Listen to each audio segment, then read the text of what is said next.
1. Welcome to Computer Sikhi. Let's learn together. প্রসেসরের ওপর fan থাকে কেন সেটা সবাই জানে, কিন্তু ফ্যানের নিচে থাকা ওই বিশাল লোহার টুকরো বা হিট সিঙ্ক এর আসল কাজ কি?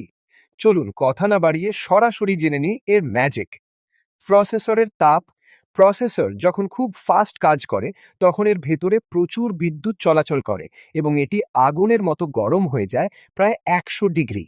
শুধু ফ্যানের বাতাস দিয়ে এই প্রচণ্ড তাপ কমানো সম্ভব নয়। এখানেই আসে হিট সিঙ্কের ম্যাজিক। হিট সিঙ্ক সাধারণত অ্যালুমিনিয়াম বা তামার তৈরি হয় এবং এর অনেকগুলো পাতলা ব্লেড বা ফিন্স থাকে। ধরুন আপনি চুলা থেকে একটি প্রচণ্ড গরম কড়াই নামিয়েছেন। কড়াইটি এক জায়গায় রাখলে সহজে ঠান্ডা হবে না, কিন্তু হিট সিঙ্ক প্রসেসরের গায়ে লেগে থেকে সেই পুরো তাপটাকে শুষে নিয়ে নিজের ব্লেডগুলোর মাধ্যমে বিশাল এলাকা জুড়ে ছড়িয়ে দেয়।